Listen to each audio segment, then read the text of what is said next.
Défi 7 jours, 7 livres, c'est le 3. À quel moment on est prêt à parler d'un livre qu'on vient de lire et qui est important pour vous, probablement le plus important depuis 2 3 ans? On a le trac, j'ai le trac. Je ne sais pas comment parler de Judith Schlanger, Présence des œuvres perdues. Il y a très peu de temps que j'ai même entendu prononcer son nom. C'était dans une vidéo YouTube d'Azélie Fayol. La chaîne s'appelle Grain de lettres. Je vous mets le lien juste en dessous. Alors après, il y a encore un autre problème, c'est que c'est des forbans. C'est-à-dire, c'est un livre qui est vendu 34 € sous prétexte qu'il est magistral, qu'il est totalement singulier et nécessaire, alors qu'en fait, il est fabriqué en print on demand chez Hachette, donc pour 5 6 € maximum. Donc c'est un éditeur qui s'appelle Herman, un éditeur réputé, des choses savantes, mais des pratiques qui, si elles ne sont pas de malfrats, sont des pratiques de goujat. Excusez-moi, non, la Verdier vient de ressortir un autre texte de Judith Schlanger, moins intéressant, plus banal, mais si ça vous permet d'entrer, on retrouve tout sa curiosité, sa façon de tourner les choses, son approche mentale qui tourne toujours autour de justement ce qui est tellement nécessaire pour nous tous, la question de l'invention. Comment inventer du singulier dans la mesure où il ne suffit pas de décider de le faire pour que ça marche. Là, c'est un petit texte qui a dû paraître aussi il y a une vingtaine d'années, je ne sais plus où, et ils l'ont repris dans leur collection de poche à 8,80 €. Et... Bon, laissons passer. Je vais vous raconter une histoire. L'histoire de l'Agathe de Pyrrhus. Une longue histoire de manque, de présence, d'éclipse et de survie dans la durée se rapporte à Pyrrhus, roi d'Épire au IIIe siècle avant notre ère. Entre autres trésors et curiosités, Pyrrhus possédait, dit-on, une agate merveilleusement admirée. On sait que si l'on coupe et polit certaines pierres, l'oxydation des minerais laisse voir sur la tranche des traits ou des formes colorées. On sait aussi qu'on a cherché tout au long de l'histoire à interpréter ces surfaces intéressantes comme des représentations. Sur l'agate de Pyrrhus, on reconnaissait très clairement Apollon couronné, portant sa lyre, debout devant Mnémosyne et les Muses, chacun avec ses attributs bien distincts. C'est l'intronisation de la poésie et des arts. Évidemment, cette agate, qui est une donnée merveilleuse mais naturelle, n'est pas elle-même une œuvre d'art, puisqu'elle n'est pas un artefact, mais elle montre la scène première des beaux-arts. Comment le sait-on? Par une brève description de l'histoire naturelle de Pline l'Ancien. Pline, qui reprend son information dans des livres. 2000 ouvrages consultés, dit-il, n'a qu'une connaissance indirecte de ce qu'il rapporte. Toutefois, dans ce cas, il y a une spire de plus. Non seulement Pline décrit une agate qu'il n'a jamais vue, mais ceux qui lui en ont parlé en détail ne l'ont pas vue non plus, et leurs informateurs ont eux-mêmes reçu une description déjà transmise. Il y a 3 siècles entre la mort de Pyrrhus et l'ouvrage de Pline. Et l'agate a disparu, mais on pose comme certitude qu'elle a existé. La Renaissance commente abondamment la très riche information de Pline, et jusqu'à la fin du XVIIIe siècle, l'agate de Pyrrhus reste dans le champ normal de la réflexion naturaliste. C'est l'âge des merveilles de la nature et des cabinets de curiosité. C'est l'âge où un Johann Behringer publie un grand volume illustré pour montrer sur les pierres à inscription des formes vivantes ou des caractères d'écriture hébraïque. L'âge aussi où un Robinet explique les pierres figurées comme les carnets de dessin où la nature artiste sème ses esquisses en s'exerçant à produire son chef-d'œuvre, l'homme. Plus largement, les pierres figurées restent un problème normal et légitime de philosophie naturelle tant qu'on n'a pas gagné nettement la distinction entre d'une part les pierres où l'œil décèle les apparences d'images et d'autre part les fossiles pétrifiés qui portent des formes animales ou végétales eux aussi, mais pour d'autres raisons. Dès que cette distinction est acquise, au XIXe siècle, le destin de l'agate se dédouble, ou bien elle tombe dans l'érudition philologique, suivant ainsi le sort de l'œuvre entière de Pline, qui est vouée désormais aux éditions critiques de textes, ou bien elle sombre hors du savoir régulier pour ressurgir dans les marges de la paléontologie. chez des amateurs, parfois originaux, jusqu'à la déviance, ceux que Queneau nommera les fous littéraires. Il se trouve toujours quelques amateurs convaincus pour expliquer, dans des livres publiés à leur compte, comment il se fait que le chapeau de Napoléon, qu'on reconnaît si clairement sur tant de pierres, précède de si loin Napoléon. Je n'aborde pas la façon dont Boucher de Perthes, à l'aube de l'archéologie préhistorique, repère, dessine et interprète les pierres apparemment taillées. Et au XXe siècle, l'Agathe de Pyrrhus tombe encore plus bas en littérature, chez Breton, puis chez Caillois. Breton, qui a un rapport jouisseur à l'érudition, exhume quelques fous littéraires de l'époque précédente et se délecte de leurs spéculations. Et Caillois, étudiant l'imagination, toujours tenté d'interpréter les formes naturelles, toujours tenté de déchiffrer des images signifiantes dans les pierres. Caillois retrace en partie ce que je viens de raconter. Et si je me glisse dans la série à titre de lectrice moderne quelconque pour réactualiser cette histoire, c'est en sachant que chaque lecture, le temps d'une page, trouvant ou retrouvant ici l'Agathe de Pyrrhus, en pensera probablement un peu autre chose, si bien que cette pierre mystérieuse retrouvera en cette minute même une pâle actualité d'un instant. C'est donc une histoire de survie. L'Agathe de Pyrrhus a été gardée actuelle en tant qu'absente, non sans éclipse considérable, mais longtemps. Une présence ténue, tout à fait marginale, mais tout de même surprenante, serpente de Pline jusqu'à nous, sans parler de la tradition antérieure qui a transmis l'histoire jusqu'à Pline. Comme tout ce qui reparaît plusieurs fois dans la mémoire, l'Agathe renaît chaque fois dans un autre rôle. Elle sert d'argument pour des enjeux différents, dans des espaces ou à des niveaux différents. Et non seulement elle garde le fil de son identité, mais cette transformation assure son identité et la trempe. La présence longue d'un objet que personne n'a vu, les commentaires renouvelés, l'épanchement d'un plan à l'autre, la persistance culturelle, tout cela renforce son existence mémorielle. On pourrait dire que l'Agathe de Pyrrhus, loin d'être une affaire de perte, c'est-à-dire de moindre être ou de disparition, a de l'être en surplus. Ses reviviscences, ses rebondissements la montrent tenace dans la durée, et sa persistance lui donne un relief d'existence disproportionné aux 3 lignes englouties dans Pline, etc.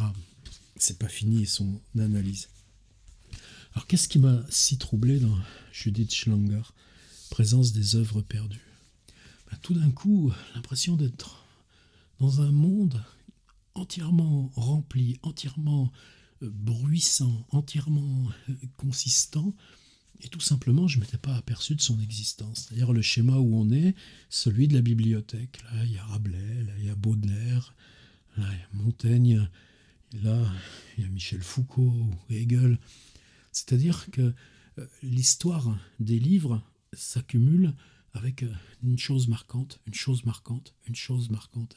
Et Schlanger, dans tout le premier tiers du livre, n'arrête pas de reprendre les exemples de tout ce qui a disparu.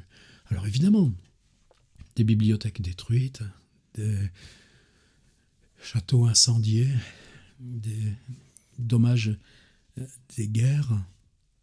Là, ce serait presque une sorte de perte matérielle. Mais il y a aussi la perte, l'exclusion par indifférence, ce qu'elle nomme. Tout ce qui traverse des époques et puis s'éloigne. Et ce qui naît de singulier dans l'époque, c'est ce qu'il y a de bien, vous savez, dans Jules Huret, Enquête sur l'évolution littéraire en 1890. Ce qui naît s'affirme par rapport à son contexte. Mais passez 50 ans et vous ne verrez plus que la singularité, l'exception et tout le reste, c'est comme si ça n'avait jamais existé. Et donc on a une sorte de renversement d'histoire par ce qui a disparu, mais a agi pour que soit l'histoire au présent. Avec peut-être même des choses encore plus... Et c'est ce qu'il y a de fascinant à mesure qu'on lit le livre de Schlanger, c'est qu'elle explore toutes les figures logiques de la perte, du manque impossible parce qu'on ne sait pas ce qui manque. Et à chaque fois, elle va trouver dans l'histoire générale de la culture, des arts, de la littérature, l'exemple précis de ce qui illustre ce rouage absolument logique. Est-ce que peut nous manquer quelque chose dont on a jamais même su l'existence. La deuxième partie du livre de Schlanger, j'ai eu l'impression de tomber sur des trucs que je connaissais par contre beaucoup mieux. Elle parle des faux.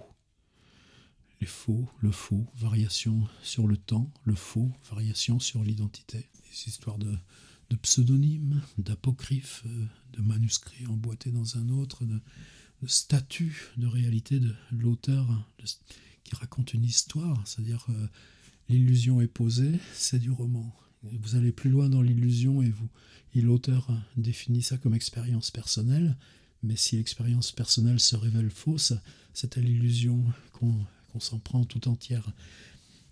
Et puis, à mesure que j'avançais dans ce chapitre, elle avance sa carte majeure, c'est-à-dire ce qu'on pense être l'histoire positive, sûre, déterminée de ce qui constitue notre présent, impossible dès lors qu'on s'éloigne un petit peu dans le temps ou dans les cercles concentriques autour de ce qu'on est travaillé, de démêler l'action même de ces faux qui agissent autant que les œuvres majeures.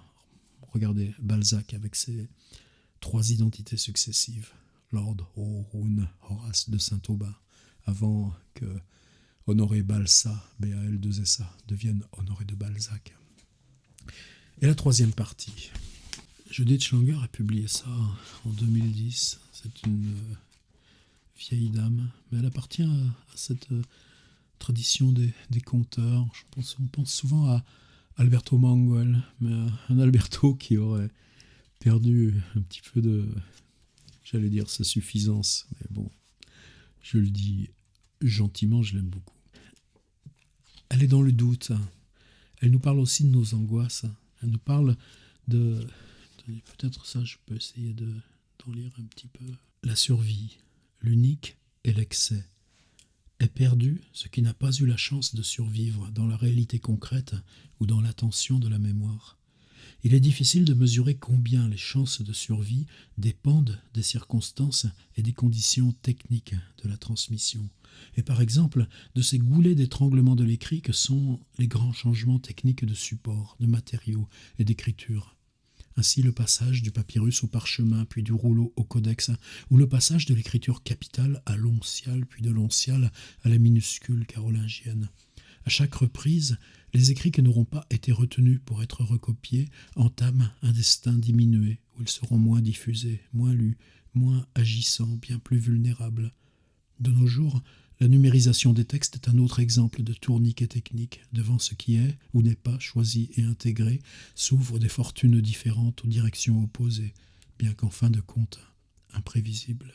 Ce que nous découvrons maintenant, de l'autre côté de Gutenberg, j'aime beaucoup cette formule, de l'autre côté de Gutenberg, c'est que la perte ne vient pas seulement de la lacune, mais aussi de l'excès. Pas seulement de la disparition matérielle ou mentale de l'écrit, mais de sa surabondance, immaîtrisable. Pas seulement de la pénurie des images, mais de leur pullulement. C'est pourquoi il faut à présent changer la direction, changer le signe de la perte. La perte a longtemps été perçue en termes de déficit et de privation, comme une soustraction de réalité ou de savoir. Mais désormais, nous devons inverser les signes et reconnaître, à côté du dommage par soustraction, un dommage par surabondance et amplification. Nous apprenons qu'une information foisonnante et envahissante n'assure pas la présence et la visibilité de toutes les données. Nous commençons à mesurer que ce qui se dissipe entre trop d'archives et trop de demandes d'attention. S'il est vrai que l'unique est fragile, il est vrai aussi que le démon est légion, le pullulement a un coût et l'excès engendre du délaissement. Entre un et beaucoup, beaucoup a pu paraître d'abord une protection, ou même une garantie contre la disparition, tant qu'on voyait l'extinction d'être comme une pénurie poussée à sa limite. Mais nous prenons conscience maintenant que beaucoup, indéfiniment boursouflé, ne garantit pas la visibilité. Et donc, le travail profond de ce livre est double, voire triple. C'est repartir en amont et reconstituer l'histoire de notre présent, non pas à partir de ce qui nous entoure et qui a fait trace, mais à partir de tout ce qui s'est évanoui pour ne laisser que cette trace, que cela nous manque parce que nous en savons la disparition, ou que cela ne nous manque pas parce qu'il n'était pas temps et que cette chose-là n'est pas venue à jour. Et au terme du livre, ce renversement qui concerne notre présent. On peut bien balancer des livres, qu'est-ce qu'ils deviennent? Regardez ce livre aussi fondamental, il a disparu et puis maintenant il revient en impression à la demande. Mais l'existence même de l'imprimé ne garantit pas qu'il soit repéré, accessible, fasse son travail, sinon parce que nous, on aura été le chercher. Et si notre rapport à la réalité passe précisément par ça, les images, le web, cette profusion, ce que nous mettons de plus haut, de plus comme l'agate de Pyrrhus, petit objet de merveille, ce que nous lançons, Agathe lancée dans le web, elle est immédiatement perdue. Qu'est-ce que ça dit de nous-mêmes? Qu'est-ce que ça dit? Qu'est-ce que ça nous enjoint comme tâche? En quoi notre partage de parole par ces outils, dans l'éphémère même qu'ils sont, peut nous relier, justement, non pas